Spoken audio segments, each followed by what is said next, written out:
Hello and welcome to Pairadocs, Untold Stories from Athletic Directors with Dr. Danielle Lapointe and Dr. Dustin Smith. We have some crazy and unique stories for you, which are made possible by our sponsor, Wall of Fame. At the Wall of Fame, our mission is to bring your school's legacy to life. We transform school tributes to make it easier than ever to celebrate your whole community, showcasing your school's diverse history, proudest moments, and top role models. We understand that the true value of our Wall of Fame is in your content. Whether you are starting a new tribute or adding to an existing one, we give you all the resources you need to build an interactive experience and take your content to the next level. Speaking of next level, let's check in to see what Danielle and Dustin have for us today. Welcome, everyone, to Paradox Untold Stories from Athletic Directors. We are back today with a very exciting episode for a couple of reasons. This is going to be a first for Paradox. We have an international athletic director with us today. His name's Jason Montgomery. How you doing, Jason? I'm doing good. How are you guys? We are in the morning, as you can tell by your screen. You are not. You're in the evening. We'll get into that a little bit later. How about you, Dustin? How are you doing today over there in Oklahoma? Man, I'm awesome. I don't have near the view that Jason's got, but man, I just live the dream over here in Broken Arrow, Oklahoma, just trying to make things happen here and try to be as cool as Jason with that view. I know. When you signed on, I was like, look at that. It's gorgeous view if you're watching this on YouTube. But Jason, know him very well. He's a good friend of mine. We worked together. He was actually my county athletic director for years before he became international. And now he is located in Qatar, which I'm sure we're going to have tons and tons of questions to ask you, Jason. So he has a very unique perspective on being an athletic director, and one I'm really excited to kind of dive into for sure. So, what you have any words of wisdom? How's it doing over there in Qatar? This is what you've been there for 3 years now, right? 2 years. 2 years. Okay, 2 years. 2 years. Yeah, it's nice right now. It's like Florida weather right now. Now, come about 2 months from now, it'll be a different story. Hotter? Oh yeah, yeah. We thought we had a day. We had a day last summer. Air temperature was in the 130s. That's hot. You notice how he didn't hesitate when you said hotter, and he said, "Oh yeah." I mean, there was no hesitation. He just knew right away that it was going to be a little warm. I'd been in Florida 10 years before I came over here, and I was cocky, arrogant that I thought I knew heat. I'm like, oh, South Florida, it's a piece of cake. Nah, it's next level summers here. It is dry heat, right? No. Or is it humid? Oh, it's not. No, we're a little peninsula that juts out into the middle of the Persian Gulf. So we're surrounded by water on three sides. So it's humid too. Steamy, they call it in Oklahoma. Yep. Well, I definitely want to dive into your location a little bit more, and also your journey, how you landed this awesome gig that you have going on, because you have preached, I've heard you say for years now how much you enjoy it, right? And how awesome it is. So it would be really cool to kind of get that information out to a lot of our listeners about, the process that you went through and how that looked for you, because I think it's really cool what you're doing, and you're getting to see a whole nother side of how athletics works across the world, which is so awesome. We usually say across the country, but now we're talking about worlds, so it's really cool. So dive into that a little bit for us about how you got into wanting to do this and how you did it. Yeah. So my background prior to even before we met, I've been a college basketball coach, a couple different spots along the way. Had gotten into administration, been 2 times in Florida at schools, everything up to assistant principal and all that. And then we got kids. We had kids when we were young, so they were finally out of the picture. We thought kids just keep coming back if you have lots to look forward to, Danielle. That college degree came back. Go to the Army, came back. But we finally got them out, and we talked about wanting to do international stuff for a while, and pandemic hit, and there was no movement internationally.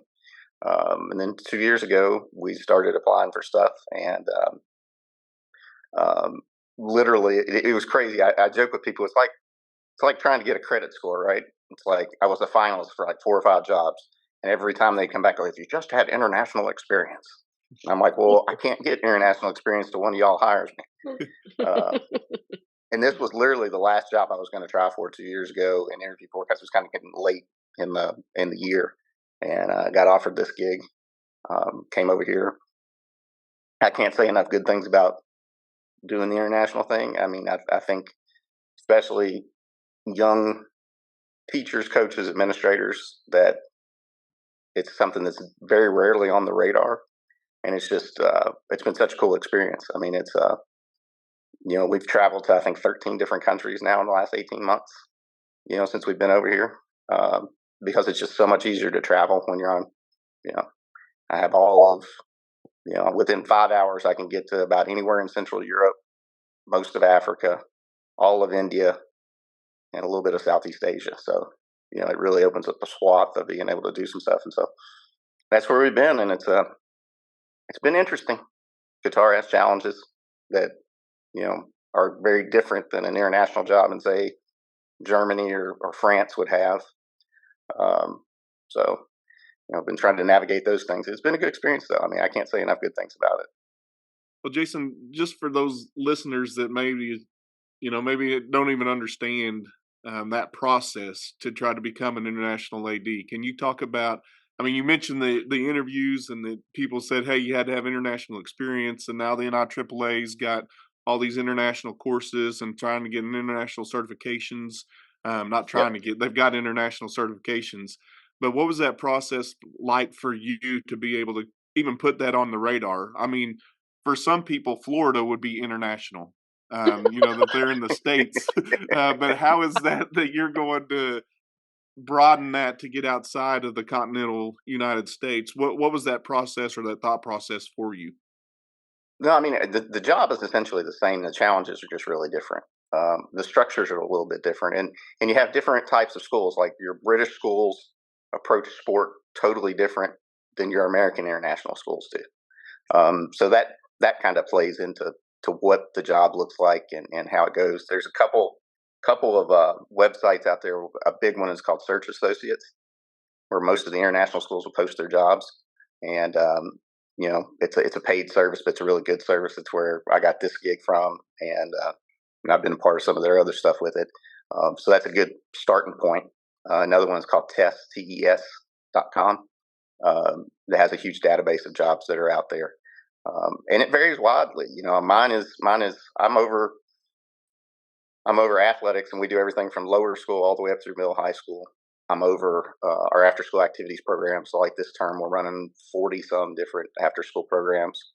That first hour after school, I'm also in charge of all our facility rental and the contracts that go with that, and dealing with the vendors and all that type of stuff. So it's really, you go from that model to some other schools, particularly in the British model, would be like you'd still teach PE, you'd be head of the PE department and then head of sport, and would coordinate setting up, fixtures. But they also don't play as big of a schedule as as you see in the States in particular. My basketball team's played about 15 games this year total. So it's a little different setup. Well, and you also do fly kids places sometimes, like, to play games? Yeah, we volleyball played in Bahrain. There's 2 international conferences here, and we're trying to set ourselves up to get into one of them. And they're located in the UAE, Jordan, Lebanon, so surrounding Gulf areas. The other one, that the American school in our area includes Oman and India and Pakistan. Some of the schools are in their league. So, I mean, you consider, like, transportation issues, and then you have, like, Jason's transportation issues. It's like a whole well, nother level. the transportation's the easy part. The visas are the tough part, because I've got kids from 70 different countries, and like, when we took the kids to Bahrain, Jordanian visa is extremely difficult. Or, excuse me, not Jordan, Lebanon is a tough visa to travel on, and we actually had to get the embassy in Bahrain to help us out to get 3 of our kids a visa to be able to go there. So if you have kids from countries I've got kids that are Somalian, in places like that, and you just can't travel on those visas. So it makes it a real challenge in trying to get all So that not coordinated. so that's a whole nother perspective, right? So now the kids that are at your school aren't necessarily from Qatar or that area. They're from a whole bunch of different areas as well. So now you have, how far in advance do you have to start working on getting kids visas to travel? Well, see, and this is a unique Qatar problem. So we have to do everything through the Ministry of Education, and the Ministry of Education wants to know every kid that's going, wants to know what flights we're taking, where we're staying, itinerary, all that. So I have to basically try to put everything together on the front end before I can get ministry approval to then turn around, buy the tickets, book the hotels, get the visas. So it's, I think with Bahrain, it was about a 3-week process from the time we locked it in and tried to get everything done and approved. And we got those last 3 visas 2 days before our flight. I want to go back to something you said, Jason, earlier. I mean, saying that you were a college basketball coach in several spots, but you just kind of glazed past that your basketball team played 15 games. What basketball coach thinks that's a great idea or wants to play just 15 games? You've got to think coaches not only getting students or the process to get students their visas, but how do you get coaches to want to subscribe or want to participate and coach at a school like yours when you may only play 15 games? Believe it or not, that's more than a lot of the schools in Qatar play.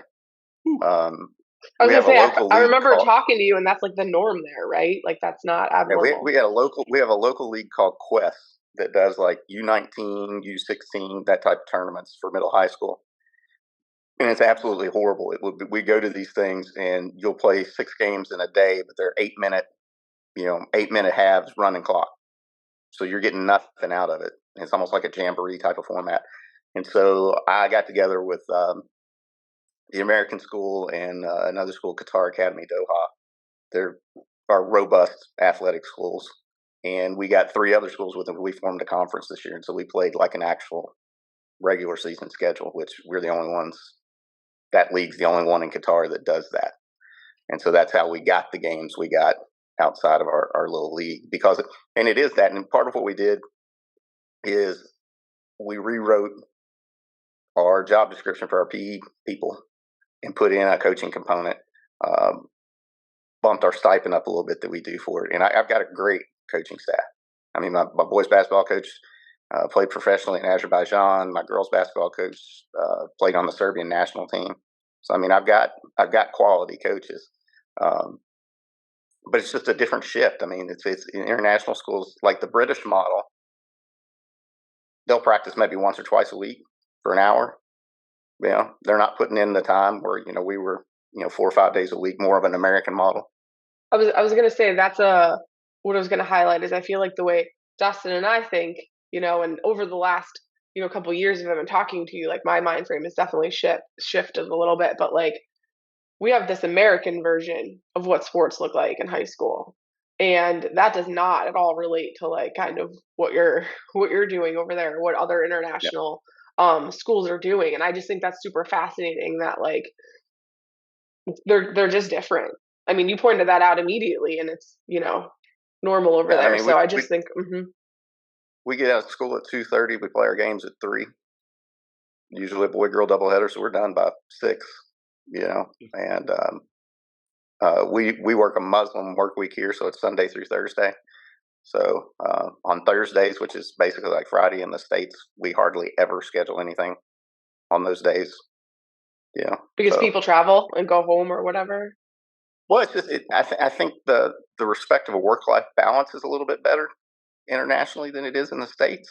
We're used to being as ads of being there 80, 90 hours a week, and on a Friday night in football season, getting out of there at midnight, and that's just not the mentality in the rest of the world. And it's viewed more because you have, like, even here, you have clubs like out in the community that are supposedly the elite athletes play in these clubs, and they're getting a bunch of games with that, things like that. So that's kind of, and especially in Europe, you see that. That's where kids really learn to, they don't represent their school as much. Like if you look at when you recruit international kids for sport in the U.S., which is happening more and more. When I was at Florida Southern, we had 7 international kids on the roster, and they're all recruited out of the club they played for. They weren't recruited out of their high school. So, Jason, let me ask you this question: as you sit over there in Qatar and you deal with different sports, obviously in the United States, football is a big deal, but Qatar football may not be a huge deal. So, are there unique sports that you offer there that maybe we don't have here in the States? Oh, football's huge here, but it's not the football that you're Right. talking about. Right.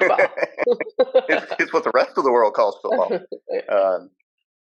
That's by far the biggest thing. I mean, we have World Cup was here, and we just finished up this last week. We hosted Asia Cup, so for all of Asia, basically qualifier for World Cup. World Cup is a perfect example. That was awesome. You shut down the whole town, schools, everything for like a month for the World Cup, right? Yeah, we had 6 weeks off for school right in the middle of the year because they didn't want the school traffic impeding with fan flow and all that type of stuff. So we went to Africa and went to we were traveling all over the place. But to the earlier question, I mean, we're pretty traditional with the sports we offer. Like we offer boys and girls volleyball, boys and girls soccer, boys and girls basketball, boys and girls badminton, boys and girls swim. We do have netball, which is a British sport, which I absolutely abuse our netball coach because it's like I tell her it's for kids that can't play basketball. I don't know if you've ever watched it. It's the hoop without a backboard, and like if you get within a certain area, you can shoot, but you can't block shots and you can't dribble. It's just weird. But we play that. But other than that, I mean, it's everything's pretty standard as far as normal sports. Now, there's some stuff in PE that gets taught that's rounders and some things like that. They're more British sports, but.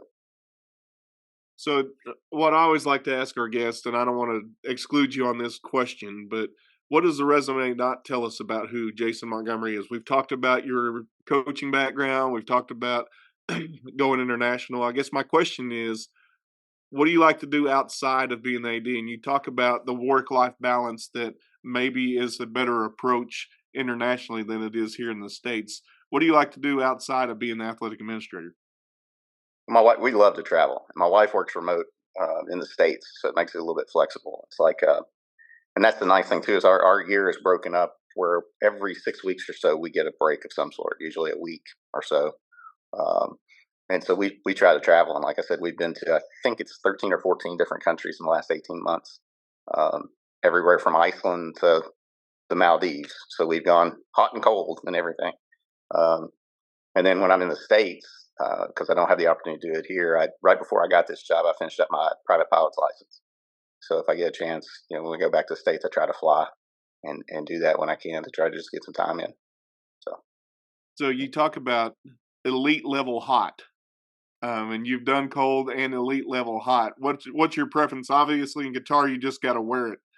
You just got to be there for the hot times. But do you like the Icelands? Do you like that colder climate, or do you really prefer the hot? I think it depends. I mean, I could move to Iceland today. Iceland's one of the most incredible countries I've ever seen, and if everybody gets a chance to go, they got to go. I mean, it's absolutely beautiful. But it's cold, and you got snow everywhere. The miserable cold for me was like growing up in Kentucky when it would be, snow one day and then it melts and you got mud the next day and it's just miserable and there's no leaves on trees and anything like that. So, but I think I prefer the heat. That's why we enjoyed our time in Florida. And Qatar does a great job managing it. I mean, we literally have some streets, like the sidewalks have vents in the sidewalks that cold air comes out of during the hottest part of the summer. Air conditioned outside. Yep. When you got more money than you know what to do with, you can do stuff like that. Right. Wow. I just think your whole story is absolutely fascinating, and I love that you are living it up by traveling to all of these cool places. Like, I want you to know that sometimes I've like woken up, because the times are so different. I've woken up to messages of like Jason eating breakfast with a giraffe. like no joke, like literally eating fruit. Like, I'm like, what are you doing over there? So I just think that is so cool that you're not only like advancing your career and seeing completely different perspectives of things, but also taking that time to travel. I think it's an awesome thing. I really do. It's been huge for us because I think it's a it's a perspective changer. Hmm. You know, it's just it's total. It's some of the things that either you take for granted in the U.S. isn't that way, or things that you assume just should be a certain way aren't in other parts of the world. And it's and good and bad. I mean, Yeah. there's things that the U.S. could definitely improve on, and there's things that um, the rest of the world could learn too. So, but it's a perspective changer.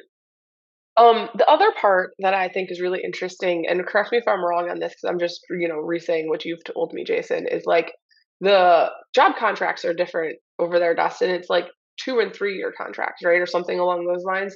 So like a set amount of time you're going to be in this country for, and then you can choose to stay or go to another one. So I just think that's kind of interesting. Whereas here, everything's kind of annual, but people stay there. It's very set. You're signing a contract for a set amount of time, 2, 3 years, and then you kind of can hop around to different parts of the world, right? Yeah, and it's not, if you've bounced around, it's not looked at as a bad thing. That's just part of working at international schools. Where in the U.S. they look at that and go, oh, well, only 2 years there and only 3 years there, and Hmm. why are you bouncing around? So it's not a bad thing. My contract here was 2 years, and I'm actually leaving Doha at the end of this contract in June. Uh, don't know where I'll be yet, but and that's something too for anybody that's looking. The timeline is a little different. They've already hired my replacement, so I've already been talking to the guy that's coming in next year, trying to do a little bit of a handover so that we can try to take care of our kids a little bit. But I'm talking to a guy interviewing with a school in Germany coming up, and so I don't know. We'll end up somewhere. So So let me ask you Exciting. about the LTC classes that are specifically international based. I've taken one of them, and I'm just fascinated by the challenges that are there compared to what we have in the United States, from travel to competitions to, as we mentioned earlier, just number of games, and just a complete shift from what United States mentality would be as far as practices and games. Um, do you enjoy those courses? Are those courses spot on? Have you taken any of those courses? I haven't taken them, but I'm real good friends with Dan Talbot down in Florida that is a big wig in that, and he sent me the course, the content from them. So I've read through the content, and I think there's a lot of good stuff in it. But I also think one of the things with international is very much where you're at shapes what challenges you face, because it's Right. like here, um, quality uniforms was a challenge. So we ended up bringing some stuff in from the States, but it took me almost the entire year last year to get my stuff in. Um, Why? and get in. Combination of you're dealing with people that aren't used to dealing with international schools, so there was issues on shipping, there was issues on of course there was all full custom, and then we still had a little bit of a backlog from uh, post pandemic. Um, so it's just stuff like that. It's like, even I had a online school store at a place in Miami, and sometimes that's a challenge because it's stuff coming into Qatar. Sometimes it comes in and I don't have to pay anything. Sometimes it gets held up in customs, and it ends up being more than we thought it was going to be. I mean, it's just, there's some randomness that, being in a small country that's, you know, run a certain way. World Cup helped because Right. they had to adapt a little bit, but I still so find it those have been some. fascinating that the whole school shut down for 6 weeks. I just And I mean, amazing. and you have, it's different places. Like one of the schools that we play when we try to do the international stuff is the American school in Riyadh, Saudi Arabia, and they literally, to play in international tournaments, have to go out of Saudi Arabia because Saudi Arabia won't let anybody under 18 travel into the country without an adult, without their parent. So they can't host any of their international events. So they have to travel outside the country for every one of their any type of international competition they want to have. So I mean, it's just different places, different challenges. Well, just think about that. You said quality uniforms. Here there's so many sporting goods salesmen that want to beat your door down all the time, Mhm. Yep. and stuff that we just take for granted that maybe you don't get to take for granted over there. Yeah, we haven't beaten my door down here too, but it's the local quality is just not what it is. If we can get, and it's funny, you can go to any mall here and you can buy Under Armour, Nike, whatever you want, but getting the actual team apparel and getting stuff custom is a real challenge. Hmm. All of the things you didn't think of, right? And then I don't know. I could sit here and ask questions all day because I just find this to be fascinating. But I also want to give Jason the opportunity to tell us a story if he's got any crazy stories that he wants to share with us, whether they happened here in the U.S. or over in Qatar. Even though I'm hoping that they were in Qatar because that's still fascinating to me. Um, but yeah. So do you have any? Do you have any? Crazy Yeah, stories you want to share with us? I was thinking about this when we talked about it the other day, and Mm. I I think, and that's the thing is I've run the gamut. I've been in great situations, and I've been in those places where don't have everything that you want, and you're begging and trying to get by.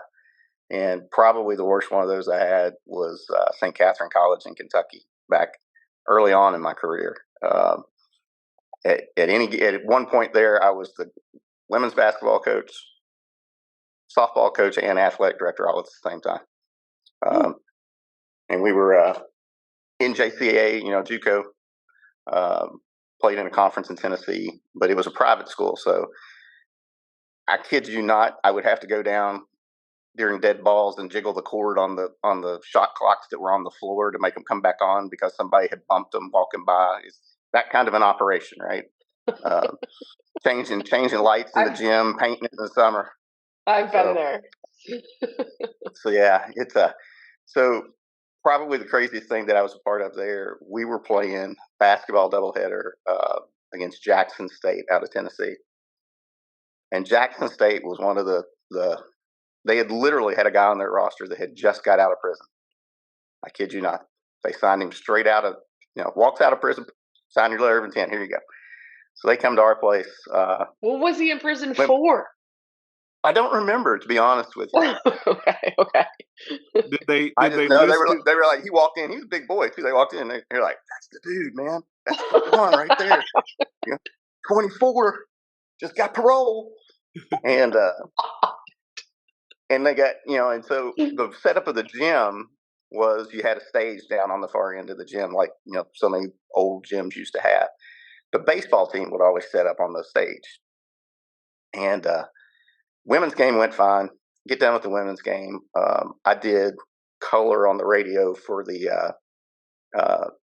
men's game, for the radio, for the broadcast for the men's, and my assistant coach kept the book, so she was sitting down in front of me. I was like in the row behind her, and we're about two or three technicals into this thing, and it's starting to get really chippy. And and I looked at her and I said, you might want to keep in mind, low budget operation. We got no security.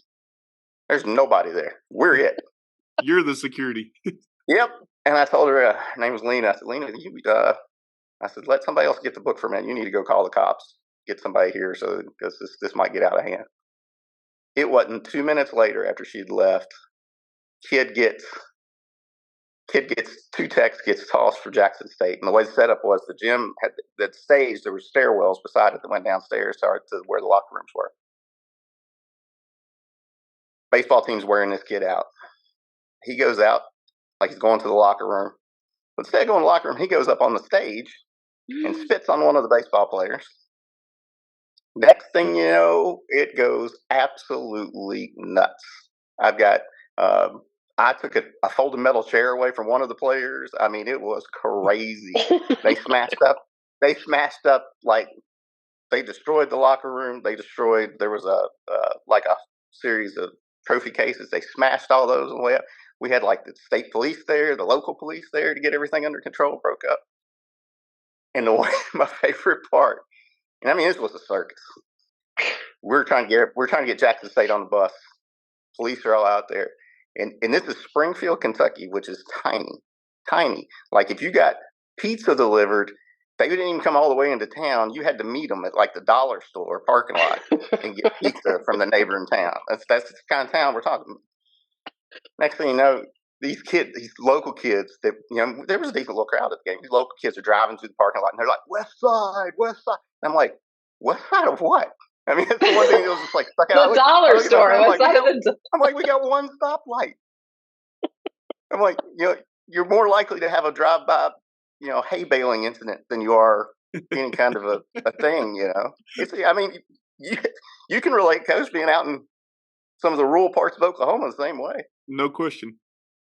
But this place, that was one of the craziest nights of my life. I thought we were going to all die right there. So, what did you do though? Like, it's all breaking up and going crazy. Like, what did you actually do? Were you like in the thick of it, or? Yeah, I took a full mail chair away from one kid. He was like cocked back like this, and I went up behind him and grabbed it, took it away from him. That was back when I was young and dumb. I wouldn't have done that now. Now, the thing you said is you were the girls' basketball coach, the softball coach, and the athletic director, but you were also the color commentator for the boys' game. and the light bulb changer. Right. And, so I spent some times at the JUCO days, and I know what those, some of those schools and those operations are like. And I wonder, when you introduced the young man who just got out of the pen, did you say straight out of whatever penitentiary he was in, or? No, I don't think we brought that one up on the broadcast. But it's some crazy places, man. JUCO was an experience. We actually had one in Oklahoma. We qualified for regional softball and had to go to Tishmingo, Oklahoma. I've been there. And Murray State College. Yep. And we had the most ghetto bus you've ever seen in your life. And our assistant baseball coach drove us out there. And our brakes got so bad at one point, we had to go on exit ramps that had like a little incline to them so we could slow down enough that the brakes would work to get out to Oklahoma. So probably wasn't as bad as the story Danielle was talking about with the putting wrestlers in the back of a U-Haul, but it was pretty close. But I mean that's the mentality. I mean, some of those JUCOs, they just don't have funding, and their model is to a point where you're trying to just hire one person to do multiple jobs just so you can have school. Yeah, and I mean that bus was a prime example. That was bought. It was a piece of crap when they bought it, and they bought it because they didn't want to do charters. They could save money by having one of the coaches drive it, pay him a little bit extra, and get us all killed in a crazy accident in Oklahoma with no brakes. Man, I wish there. I'm sure there wasn't. But back with no brakes. I'm sure there wasn't. But there probably wasn't any cameras in the gym during this scrawl, was there? No, I don't think so. And if they are, statutes of limitations have passed, so he's probably not obliged to keep those. But it could have been a lot worse than it was. I mean, they destroyed a bunch of stuff, but it wasn't. Nobody got hurt. Nobody got. We coaches on both sides, I think, did a pretty good job of trying to get kids apart once it started. Baseball team was the root of that problem in our place, which is common among junior colleges, if we're going to be honest. But the best part that I heard was you said you told your assistant while you're on the air, you had to just tell her, "Hey, go call the cops. Have somebody else do the books so you can call the cops." Send somebody outside. That's a fact.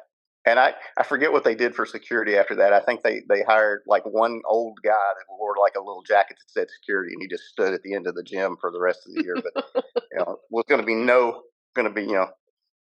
help if anything went sideways.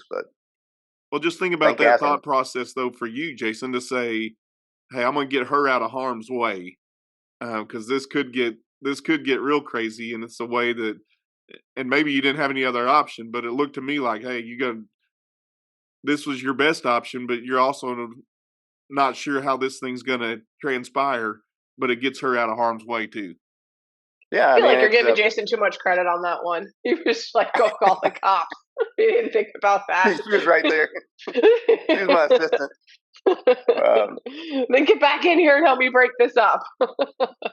She would have too, man. She's hardcore. She's actually a high school principal now, so gives you an idea.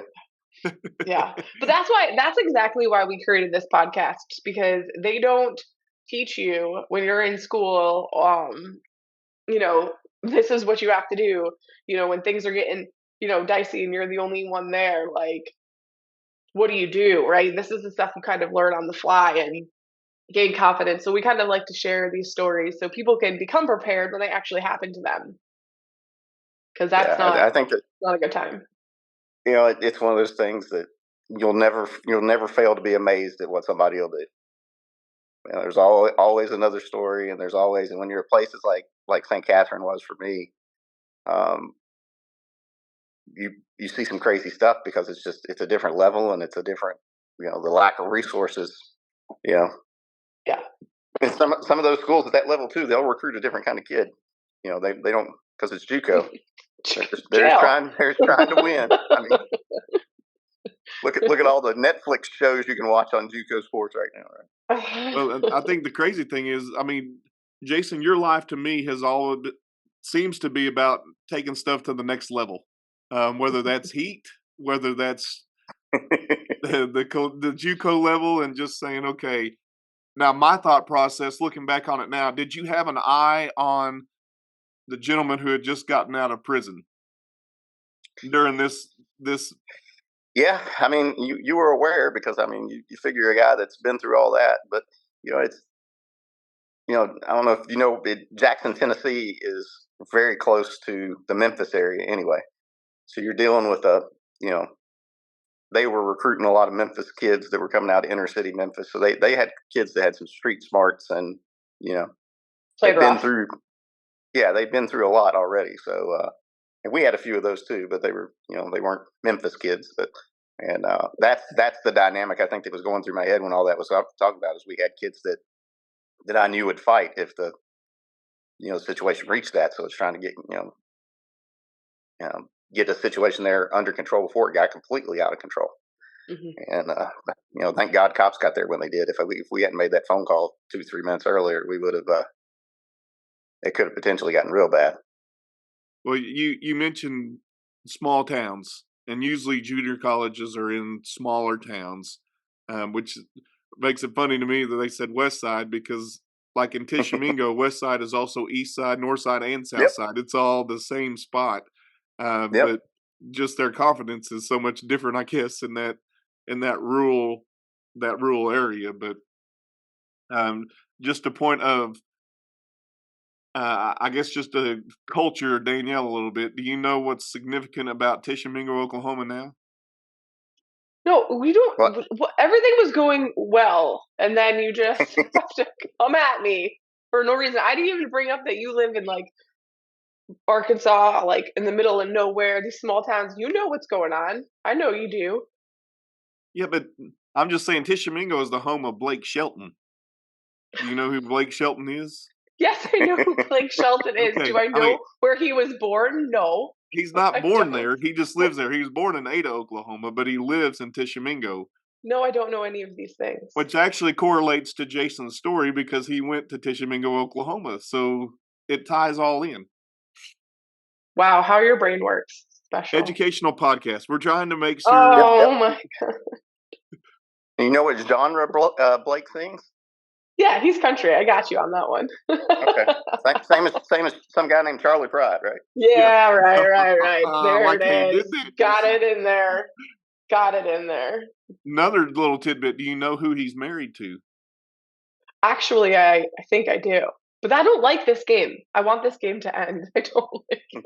I don't do music or movies. I've been very clear that's not my area that I have paid any attention to. But I think it's Gwen Stefani, right? Now. Yeah. She is not a country artist, but yeah. Anyway, this story isn't about this episode's not about making fun of Danielle. All of the episodes are about making fun of Danielle. Such an easy target. But so, Jason, since you've been an international AD, you talked about some of the challenges. In the States, we deal with parents and some of the issues that we deal around parents. Do you have issues with parents? Do you see them to the extreme? If you do you see them to the extreme that we see them in the United States? What a good Where I'm question. at, I have not. I mean, they're not. It's not. Again, we're an IB school, so there's a real heavy focus on academics. Um, we'll have kids miss stuff, and kids do a ton of stuff outside. Like, I've got one of our girls basketball players. Um, had foreign language courses that she would miss practice for. Uh, if anything, I wish there was more. It's hard to come from what we have in the States to this, and like we're about 1,100 kids, so we're not quite big enough that there's enough accountability that if a kid's not coming to practice consistently, you get rid of them.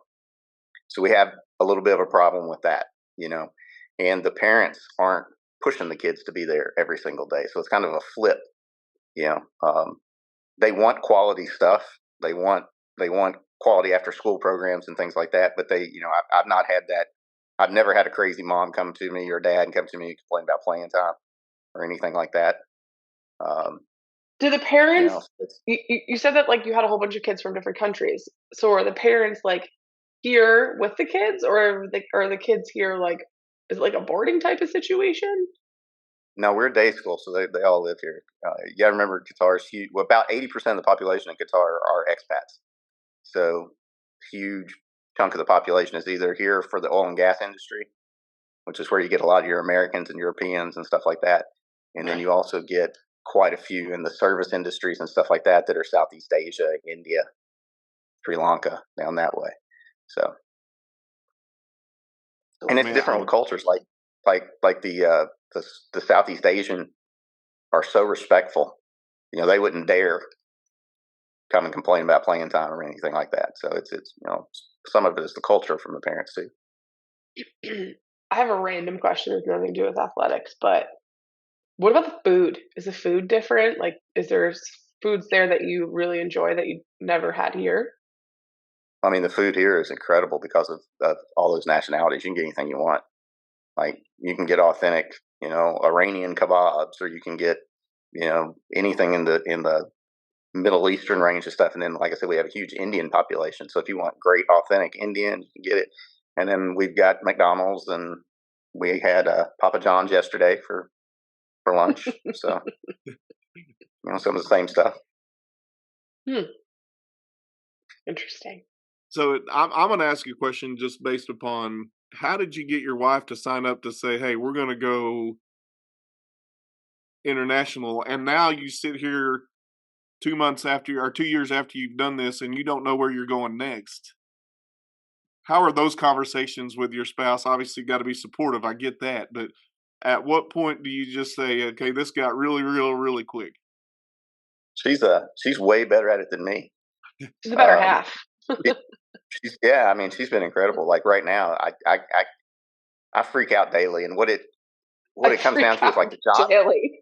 I do over the job situation, because it's like we're at about the midway point in the hiring cycle for international schools, and because she works in the States and remote, and she tries to go back at least once a quarter.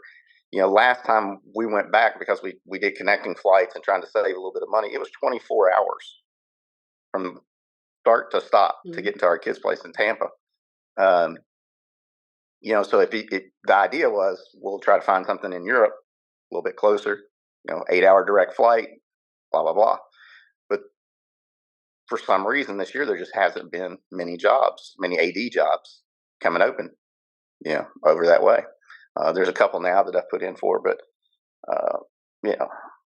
Well, you can add this to your resume. I'm like spazzing daily about it. She's like, it's going to be fine. She's like, I make good money that if we need to have a couple months, if we have to move back to Florida, it takes you a couple months, we'll be fine. And I'm like, it's not how this works. I'm like, I've got a career that I've built up, and I'm not used to, thinking about working at Walmart. Everything happens for a reason. So the right school, the right country is definitely going to come along. I believe that for sure. You sound just like her, and I'm wired that I have a hard time with that. Yeah, I'm with you, Jason. I mean, I'd like to have my plan and have to know exactly what I'm doing. I mean, the guy that's replacing you, you mentioned you're already having conversations with him, trying to make sure the Well, transition's right. and I feel bad for him because another part of the story here is we were part of. There's 3 ACS schools in the UK, and us. We were their first one outside the UK. Very prestigious boarding school, is like their crown jewel in London. Um, they sold us 2 weeks ago to a company over here. So we've got another company that owns a couple other schools that's coming in, taking us over. So, you know, I don't have a clue what it's going to look like. If they're going to try to change structure or how we approach things, or funding and all that. And so I'm talking to this guy that's coming in. I'm like, I try to keep you in the loop the best I can, but it's not going to be the people who hired you or what you signed up for. So, Yeah. That makes it a little tough. So if he was to say, you know what, I'm not doing that, what does that leave for you? I mean, would that be an option for you if he were to, or would they try to hire somebody totally different? I mean, they wanted me to stay, but part of the problem was you have to tell so early in the process if you're administration. They wanted to know, we're 4 weeks into the start of school, and I've got a brand new head of school. I got a brand new high school principal, and trying to figure out what's working, what's not. And you're 4 or 6 weeks into school, and they're like, "All right, you coming back next year?" And you're like, and Yeah. we A tried lot to can happen in that get year. them to give us. Yeah, Mhm. we tried to get them to give us to Christmas, and they're like, "Well, we're gonna have to post the job anyway and interview da da da." And then they got this guy, and this was like in November. They were wearing me out. I said, finally, I was like, "Look, if you have to have an answer today, then I'm gonna tell you I'm not coming back. This is not fair for me to tell you that I'm gonna be here and then end up leaving." So I remember having those conversations. It was like October, and you're like, and that's really hard. But isn't it also looked like really badly if you break your contract? Like if you do, you're yeah, almost like exiled from international aidism. yeah, you actually have to pay a penalty usually. Like Oh, you'll have to repay the search fees because like ACS hired me through Search Associates, so I'd have to repay that. International contracts usually have what they call a gratuity at the end of the contract, which my contract is I get 3 weeks of pay for every year that I complete at the end of my contract. So if you break your contract, you lose that. So that's 6 weeks worth of pay, that you would potentially lose, and that's pretty standard across international stuff. the No other wonder your thing. wife's not freaked out then. Well, and that's another thing too we didn't talk about is like international packages are nice. Like I was gonna say you get your not room and everywhere board in covered Europe. and stuff, right? Yeah, I have. Yeah, I That get. They gorgeous do. view he has, he doesn't pay for it. Well, I pay a little bit because they give me a housing allowance. I have a house. They do a housing allowance. Your insurance is covered. You get a round trip flight for you and your dependents back to wherever you're from once a year, on top of what you get paid. And then if you're in the Middle East, there's no taxes over here, so whatever you're getting paid is you get it. So that's a nice thing too. I mean, it's hard to argue. You got me sold. I know, I Come know. on over. I know. He's like, why don't you do it? I'm like, if Mako wasn't little. But yeah, it's I appreciate you coming on here and sharing your story. I think this is like really educational for a lot of ADs and just really cool to hear, how you go from being in a small town, breaking up fights with ex inmates to you're now sitting here talking to us with a gorgeous view of Qatar behind you. I think it's just fascinating, and I'm so thankful that you came on today to share your story with us. This was awesome. Well, I appreciate y'all having me. Y'all are doing a cool thing. Jason, I appreciate it just because I can relate to small town. I also like the fact that you know where Tishomingo, Oklahoma is. Probably not a place that you'll ever go back, but at least you know where it is on a map. But I do appreciate you taking the time out of your evening, which is our morning, just being Hmm. able to have a conversation and shed some light on a space that we generally don't think about here. It's just not something that we're privy to all the time, but I love the perspective, and I think that's what we need as athletic administrators. It makes us sharpen our tools And you're no different an athletic administrator than I am. You're just dealing with a different situation than what we are Exactly. over here. 100%. Yeah, absolutely. Well, thank you again. And to anyone who's listening, if you have any questions or want to reach out to Jason and get in contact with him, just let one of us know, and we can get him in contact with you. And if you have any additional questions about how to start your international journey or how to break up fights, either way. Jason's For the your need guy. for security at your sporting events. All right, thank you. That wraps up this episode. Thank you for listening, and thank you to our sponsor, Wall of Fame, who excels at telling your school's stories and supports us in telling ours. Check out the description of this episode for a link to receive a discount on all Wall of Fame products. We are looking forward to the next story and hope you are too.